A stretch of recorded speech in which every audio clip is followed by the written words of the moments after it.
Hi everyone, I am Arpita Sharma, your educator, and today we are going to conduct another class on important judgments of independent India. आप सभी का स्वागत है Arpita Sharma classes में। और आज हम एक और क्लास कंडक्ट कर रहे हैं important judgements of independent India के ऊपर। ठीक है, this particular session is for all of you for GS paper 2 and prelims. ये जीएस पेपर 2 और प्रीलिम्स दोनों के लिए ही बहुत इंपॉर्टेंट सेशन है। And do make the running notes in the class itself. Class में ना नोट्स बना लीजिएगा, क्योंकि it's very very important for all of you to make notes simultaneously in the class, because then it stays in your memory for a long term. Memory में फिर वो बात जो आप नोट बनाते हो ना, वो ज़्यादा समय तक रहती है। ठीक है, so let's start the class शुरू करते हैं without any delay. Also you can get the PDF of the lecture on my Telegram channel simplifying UPSC with ease.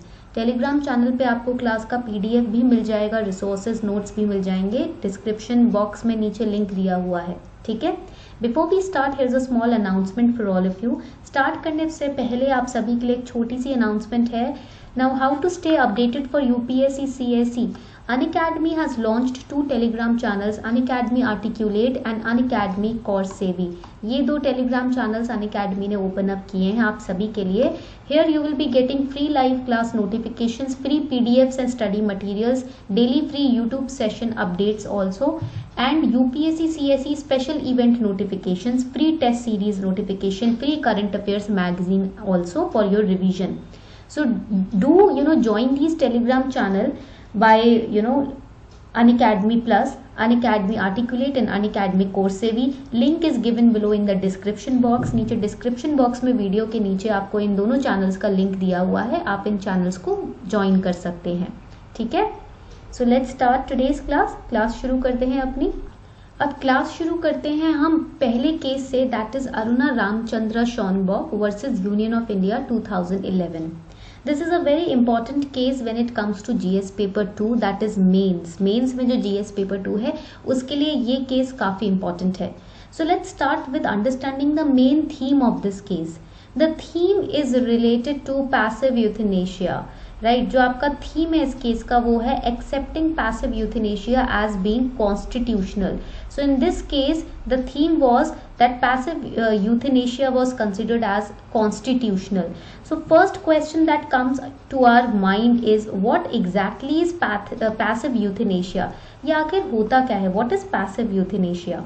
So passive euthanasia is a condition where the medical treatment is withdrawn from a particular patient with the deliberate intention to fasten up the death of a terminally ill patient.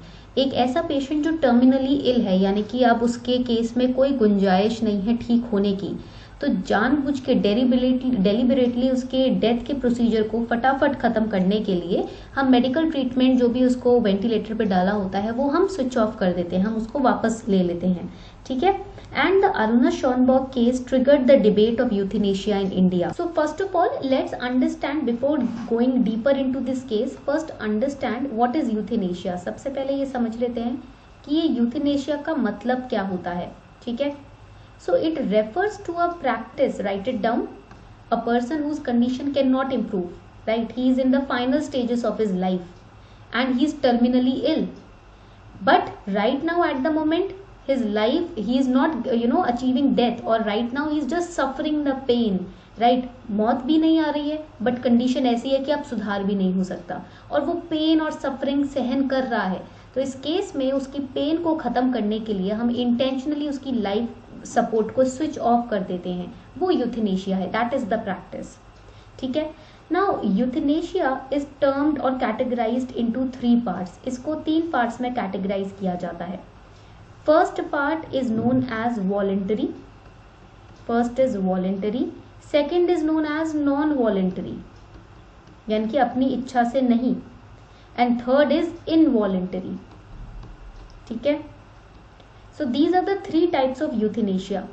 It can be further classified. इसको हम further classify कर सकते हैं euthanasia को 2 parts में. You can sum it up in 2 parts. First is active euthanasia, second is passive euthanasia.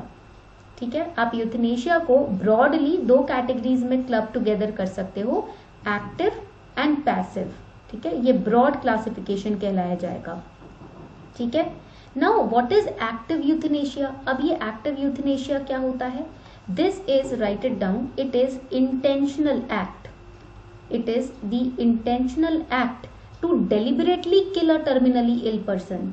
ठीक है, intentional act to deliberately, जानबूझकर, intentionally kill a terminally ill person.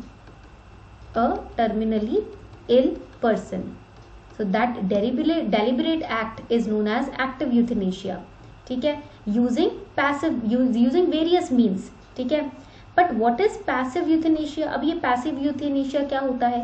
Passive euthanasia happens when medical treatment is removed purposefully. ठीक है, with the hope that the person's pain will come down. Passive euthanasia में क्या होता है? Deliberately जब आप medical support जो होता है, deliberately you are stopping the medical support or you are taking away the medical support from the person with the intention of not killing the person. किल करने का इंटेंशन नहीं होता. The intention is to relieve the person from the pain. What is the intention? To relieve the pain. उसको दर्द हो रहा है, वो नहीं सहन कर पा रहा बॉडीली पेन या मेंटली पेन, इमोशनल पेन, तो इस केस में आप मेडिकल सपोर्ट वापस ले लेते हो. ठीक है, that is passive euthanasia. Active में इंटेंशन होता है मारने का, पैसिव में इंटेंशन होता है पेन रिलीव करने का. ठीक है, until now euthanasia is not legalised in India. ठीक है, इतनी बात समझ आ गई. तो यूथनेशिया को मर्सी किलिंग भी कहा जाता है. Also remember that this term euthanasia, it is also known as mercy killing. and who coined up this term? कौन इस term को निकाल के लेकर आया था? किसने इस term की रचना की थी? This term was coined by, write it down, this is very important for prelims. ये prelims के लिए important है. Sir Francis Bacon. He was the person who coined up this term, who invented this term euthanasia. and it is also known as mercy killing. इसको हम mercy killing भी बोलते हैं. ठीक है, इतनी बात क्लियर हो गई. Now this term euthanasia, it is formed from a Greek word. 2 Greek word से ये टर्म बना है. It is formed of 2 Greek words. And what are those Greek words? First is eu, that is EU. ठीक है, and second is थैनोटोस. ठीक है, second word है आपका थैनोटोस. इसका मतलब होता है good death. Thanatos means good death. ठीक है, इतनी बात सबको समझ आ गई. So you can say that euthanasia is a practice of intentionally ending a life in order to relieve pain and suffering, provided the motive should be good. Euthanasia में जो मोटिव है, आपका इंटेंशन है, वो अच्छा होना चाहिए. It should be good. It should be to make sure that the death of the person is painless as much as possible. ठीक है, that is euthanasia. But if the intention is to kill the person purposefully, the intentions are not good, then that will not amount as euthanasia, that will be murder. अगर intention सही नहीं है, intention खराब है आपका, तो उस case में ये यूथनेशिया नहीं होगा, मर्डर कहलाया जाएगा. डिफरेंस समझ आ रहा है सबको? Please let me know if difference is clear. ठीक है, now we studied that there are 3 types of euthanasia, voluntary, non voluntary and involuntary. तो ये वॉलंटरी, नॉन वॉलंटरी और इनवॉलंटरी क्या होता है, ये समझ लेते हैं. Let us understand that also. ठीक है, so when we talk about voluntary euthanasia, जब हम बात करते हैं वॉलंटरी यूथनेशिया की, ठीक है, इट इज, इसका मतलब क्या होता है? It means with patient's consent. So voluntary euthanasia means with patient's consent. Okay, so over here this kind of euthanasia is, so in this case the patient's consent is taken to perform euthanasia. And this kind of mercy killing, it is legal in some countries. ये जो euthanasia है इस तरीके का, ये कुछ countries में legal भी है. And what are the examples of those countries? It can be Belgium, ठीक है, it can be Netherlands. So these are the example of the countries where voluntary euthanasia is legal. Okay, so now coming on to the next type of euthanasia. This is voluntary euthanasia. Now the next euthanasia is non-voluntary. अब next हो जाता है आपका euthanasia non-voluntary euthanasia. ठीक है, again this is very important. When we talk about the non-voluntary euthanasia, it means patient's consent is unavailable. यहाँ पर जो पेशेंट की परमिशन होती है वो अवेलेबल नहीं होती। May be the patient is not in the correct mind set, the correct frame of mind, और इज इन कोमा, ठीक है, या फिर वो अनकॉन्शियस है। तो इस केस में जब पेशेंट की कॉन्सेंट, परमिशन नहीं होती, वो नॉन वॉलेंट्री यूथेनेशिया होता है। हेयर द पेशेंट इज, तो या तो सीवियरली ब्रेन डैमेज्ड है पेशेंट या कोमा में है, in that case patient is unable to give their consent and another person takes the decision on their behalf. Right it down. another person takes the decision on their behalf, यानी कि वो उनकी spouse हो सकती हैं या parents हो सकते हैं या किड्स हो सकते हैं, right. So another person takes the decision on their behalf, in that case it will be non voluntary euthanasia, ठीक है। But that decision will only be accepted if earlier when the patient was in his senses, earlier he had given his permission, जब उसने अपना sense खो दिया, ठीक है, और सेंस खोने से पहले पेशेंट ने अपना एक्सप्रेस किया था इमोशन कि भाई अब मुझे जिंदा नहीं रहना, या फिर इस पेन से मुझे छुटकारा चाहिए, मैं इस पेन को अब बेयर नहीं कर सकता। अगर कोमा में जाने से पहले, ब्रेन डैमेज कंडीशन से पहले पेशेंट ने एक्सप्रेस किया है कि मुझे अब इस कंडीशन में नहीं रहना, उस केस में उनके बिहाफ पर उनका करीबी कोई इंसान डिसीजन ले सकता है, ठीक है। Now coming on to the third important type of euthanasia, ठीक है, इनवॉलेंटरी। अब बात करते हैं थर्ड टाइप ऑफ यूथेनेशिया की, ठीक है। So now the third type of euthanasia when we talk about it, it means without asking consent और अगेंस्ट द पेशेंट्स विल। जब आप पेशेंट की इच्छा के अगेंस्ट जाकर ये डिसीजन लेते हो, against the patient's will, in that case that is known as involuntary euthanasia.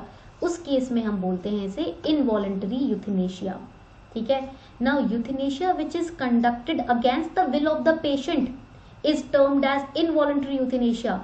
It is also known as, दूसरा नाम इसका क्या होगा, मर्डर। जब आप पेशेंट की इच्छा के बिना इस तरीके का स्टेप ले रहे हो, उसको हम मर्डर बोलेंगे।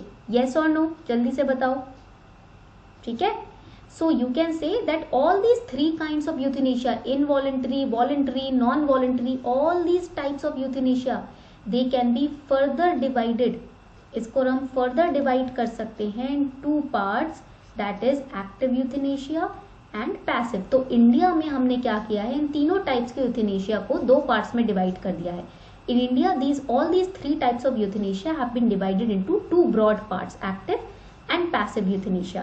Active means where person intentionally intervenes to end someone's life by using dangerous substances like poison. For example, administering a lethal injection to end life. Passive euthanasia where a person causes death by withholding or withdrawing the treatment that is essential to maintain life. For example, stopping of antibiotics treatment, removal of life support system, etc. वो आपका passive euthanasia हो जाएगा। यहाँ तक बात सबको समझ आ गई है तो जल्दी से बता दें। Now let us move forward to the Aruna Ramchandra Shanbaug case. अब अपने केस पर वापस आते हैं, the case of Aruna Ramchandra Shanbaug case, ठीक है। Main theme was accepting the passive one. हमने इनवॉलेंटरी, नॉन वॉलेंटरी, वॉलेंटरी को क्लब कर दिया एक्टिव पैसिव में। इंडिया में कौन से टर्म्स यूज होते हैं, इनवॉलेंटरी, वॉलेंटरी नहीं। These involuntary, voluntary, non voluntary, these terms are not used in India. These terms are used in countries like Netherlands, Belgium. In India, what we use, active and passive. So, in India, in this case, passive euthanasia was being accepted as constitutional. Passive euthanasia को हमने constitutional accept किया था. Why not active euthanasia? Because it amounts to indirect murder. Indirectly ये किस तरफ indication देता है, murder की तरफ. Because without the patient's will, you are giving him the poison, the lethal injection to end his life. In passive, patient's condition is such that he cannot recover. Passive में तो ये condition है कि वो एक तरीके से dead body है, चलता फिरता जीता जागता dead body. उस केस में आप उसकी पेन से उसकी मदद करने के लिए, उसको छुटकारा दिलाने के लिए उसकी लाइफ सपोर्ट सिस्टम वापस ले रहे हो। कोई चांस नहीं है, there is no chance that the person will revive. In that case you are taking away the life support system. Okay, so in India this passive euthanasia was considered as constitutional. Now in this case a writ petition was filed. इस case के अंदर ना एक writ petition file की गई थी under article 32 in front of the supreme court and this petition was asking, write it down, ये petition क्यों फाइल की गई थी? So there was a nurse called Aruna Shanbaug, she was molested and because of that she had some injuries because of which she was lifelong on the bed. She was completely given the bed rest. She could not respond, she could not sit, eat anything, she could not speak, she could just blink her eye, right? She could not close her eye also. So this was the condition of that lady. So a writ petition was filed under Article 32 in the Supreme Court asking for legalization of euthanasia so that Aruna's continued suffering could be terminated by withdrawing of life support system. And this case triggered the debate for euthanasia in India also. So what happened? That Supreme Court in the year 2011, it recognized, Supreme Court finally recognized passive euthanasia after much debate, much heated protest also.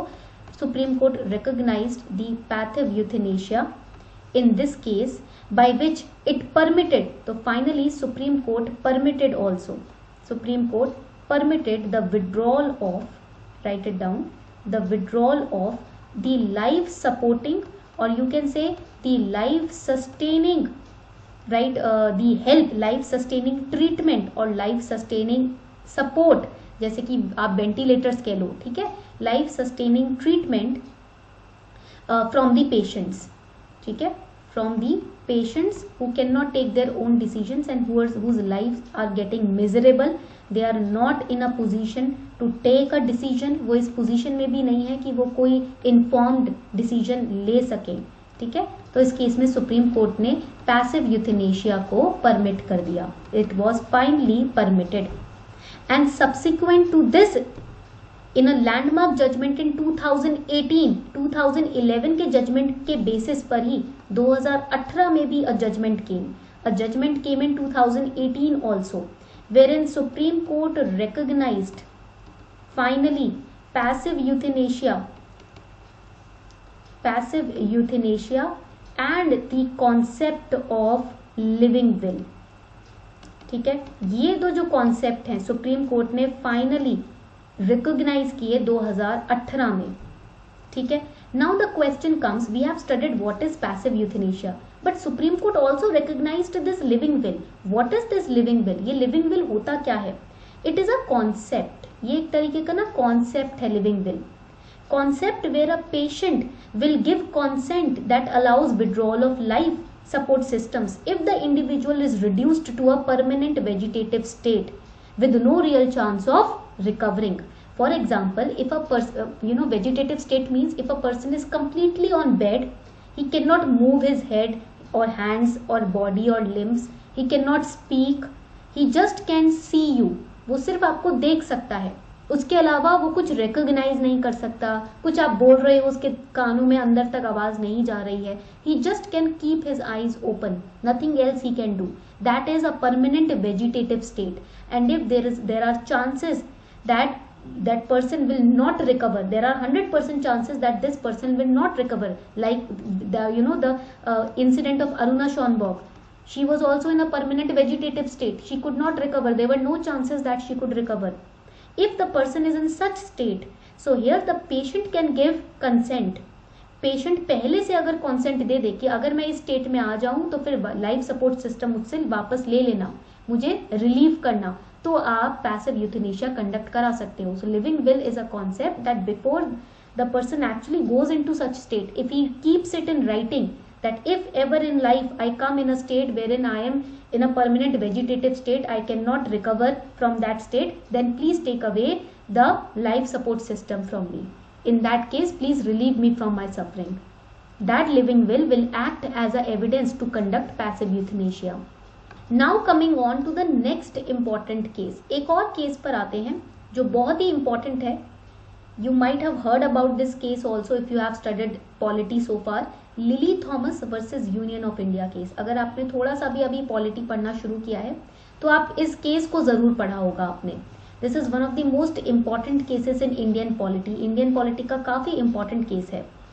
And first we are going to start with the main theme of the case. इसी तरीके से आपको polity में supreme court के cases पढ़ने हैं जब भी whenever you will study about any case or Supreme Court verdict, just make sure that you are starting with the main theme, that why this case was famous, why it was in news. अगर main theme पता होगी तो आप GS paper 2 में answers बना लोगे. If you know the main theme of the case ना, you can create answers in GS paper 2 very easily. So main theme in this case was Section 8 Clause 4 of Representation of Peoples Act 1951. ठीक है. So Supreme Court what it did, it struck down as unconstitutional. It struck down as unconstitutional the Section 8 Clause 4 of Representation of People Act 1951. RPA means Representation of People Act 1951. This section, ये जो section था ना RPA का, what it did, supreme Court ने तो इसको unconstitutional कह दिया, बट ये सेक्शन करता क्या था, what was the purpose of this section? So the section allowed convicted lawmakers a 3-month period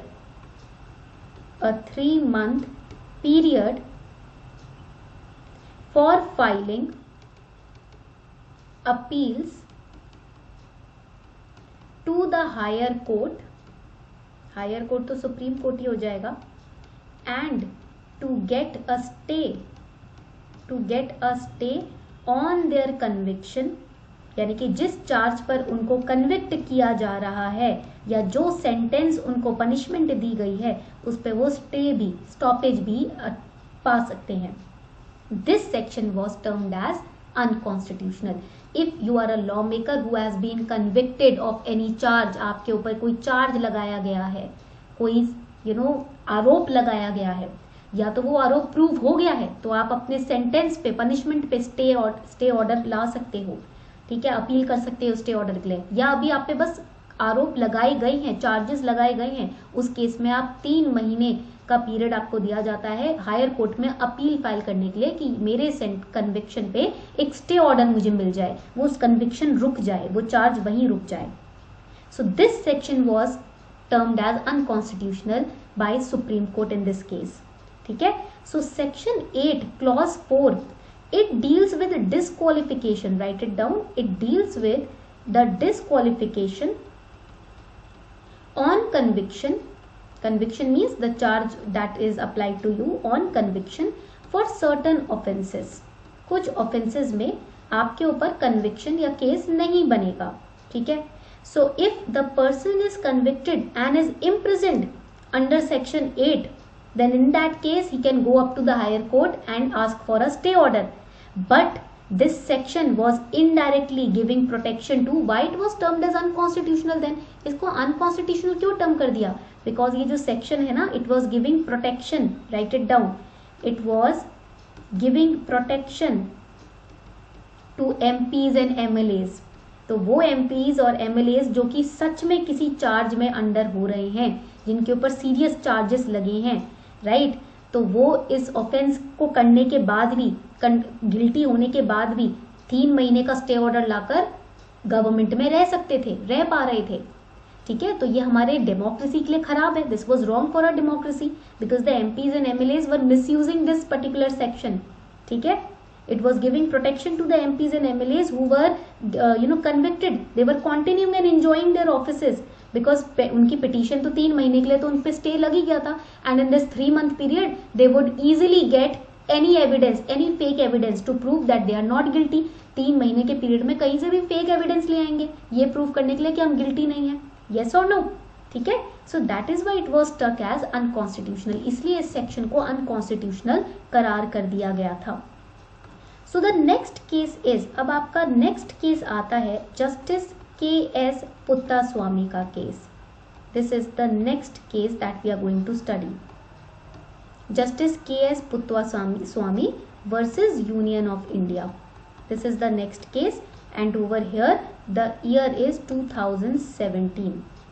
यहाँ पर year है आपका 2017 इस केस का. Very very important case. What was the main theme of this case? जब भी आप सुप्रीम कोर्ट का केस पढ़ते हो हमें मेन थीम पहले पढ़ना होता है. In this case, the Supreme Court ruled that the fundamental right to privacy, FR means fundamental right. Fundamental right to privacy is intrinsic, that is एक ऐसा पार्ट जिसको आप लाइफ से अलग नहीं कर सकते. Intrinsic means such a important part of your life that you cannot take it away. It is intrinsic to life and liberty. अगर आप इंडियन सिटीजन हो, आप भारत के निवासी हो या भारत में हो या भारत में पैदा हुए हो, उस केस में ये फंडामेंटल राइट टू प्राइवेसी आपसे कोई नहीं ले सकता. ये आपकी जिंदगी का एक ऐसा पार्ट है जिसको हटा नहीं सकते, आपसे दूर नहीं कर सकते. एंड दस comes under, it will come under article 21 of Indian Constitution. This was the main theme of this case. इस केस का मेन थीम यही था. ठीक है. नाउ इस केस के अंदर ना 9 जज बेंच कॉन्स्टिट्यूट किया गया था. इन this case a 9 judge bench was constituted. Why? To determine, to debate, to inquire whether privacy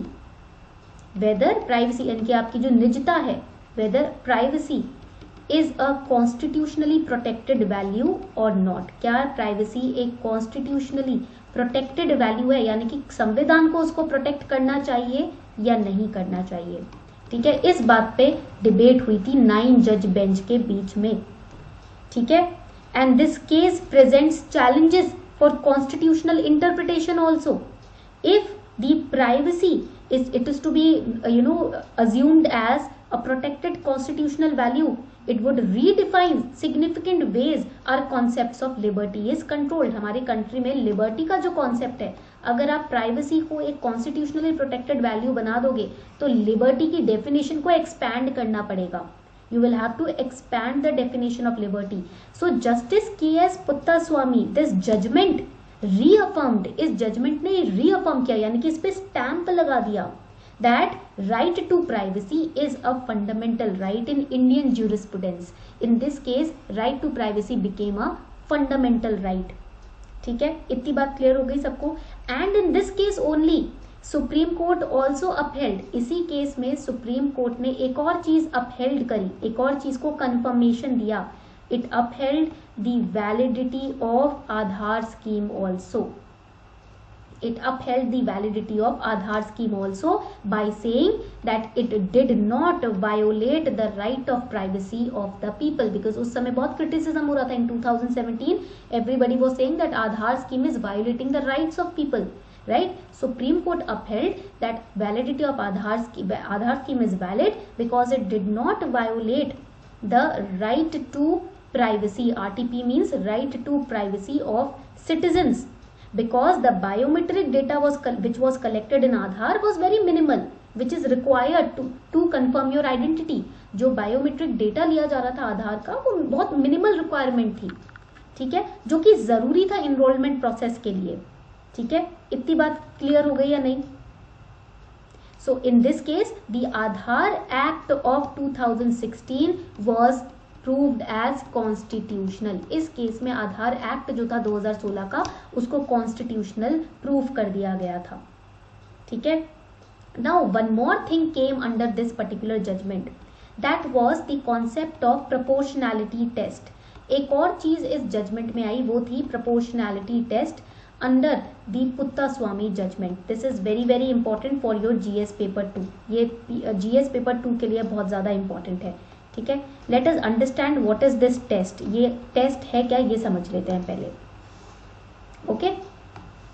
so when we talk about proportionality test, this test said, इस टेस्ट में ये कंफर्म किया गया that privacy it is a natural right. Fundamental right, yes, but it is also your natural right. That means by birth this right is given to you. Privacy fundamental right है, but ये natural right भी है क्योंकि जन्म से ही आपको मिलती है. ठीक है. That inherits in all natural persons, यानी कि नेचुरली हर ह्यूमन बीइंग को ये राइट मिली हुई है. This right is given to every human being naturally also. ठीक है. And this right might be, ठीक है, this right might be restricted. इसको रिस्ट्रिक्ट किया जा सकता है. It might be restricted only by state action. ठीक है. सिर्फ स्टेट किसी तरीके के लॉ से या एक्ट से इस राइट को रिस्ट्रिक्ट कर सकता है.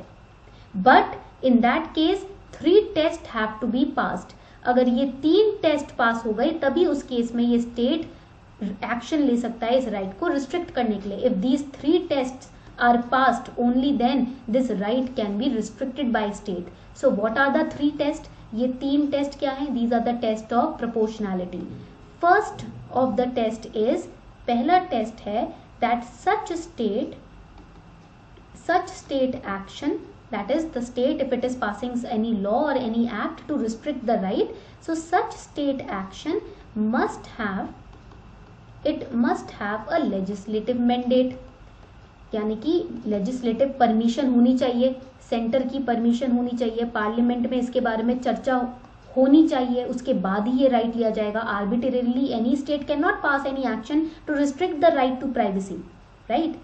Secondly it must be, second condition है और टेस्ट है, it must be pursuing a legitimate state purpose, यानी कि आर्बिट्रेरीनेस नहीं होना चाहिए, लेजिटिमेट स्टेट पर्पस होना चाहिए कि रीजनेबल पर्पस होना चाहिए, रीजन होना चाहिए स्टेट के पास, ठीक है। उसके बाद ही इस पर्टिकुलर एक्ट को पूरा किया जाएगा या लागू किया जाएगा। It must be pursuing a legitimate reasonable state purpose. And third test होता है that it must be proportionate, ये जो स्टेट एक्शन होगा वो प्रपोर्शनेट होना चाहिए, both in its nature and its extent. That means it must make sure that the democratic nature of the society is not insulted. आप कोई ऐसा act बना रहे हो, कोई ऐसा लॉ पास कर रहे हो जिससे किसी कम्युनिटी का राइट टू प्राइवेसी थोड़ा सा रिस्ट्रिक्ट हो रहा है, या किसी इंसान का राइट टू प्राइवेसी रिस्ट्रिक्ट हो रहा है, लिमिट हो रहा है, बट उस स्टेट लॉ से या स्टेट एक्शन से डेमोक्रेटिक नेचर जो है कंट्री का वो अफेक्ट नहीं होना चाहिए। It should be least intrusive, it should not completely demolish the democratic ideals of the country, then only that particular action और लॉ विल बी पास्ड और इम्प्लीमेंटेड। बात समझ आ रही है सबको? This is the proportionality test, इसको हम कहते हैं proportionality test. If this much is clear please let me know. इतना क्लियर हो गया तो प्लीज बताएं। So these are the 3 important judgments that we have covered. ऐसे ही आगे भी हम इंपॉर्टेंट जजमेंट्स कवर करते रहेंगे, ठीक है। In future also, in the next upcoming classes also I will be telling you I will be giving you the notification on my Telegram channel that is simplifying UPSC with ease. इस Telegram channel पे आपको notification मिलता रहेगा important judgments का, ठीक है। So these are important for both prelims as well as GS paper 2 in mains for your 2021, 2022, 2023, 24 examination. Okay. So if you wish to subscribe to Unacademy Plus, you can use this code Sharma20 to get 10% discount also on your subscription. On this note, we are wrapping up the session. Thank you everyone for participating in the class.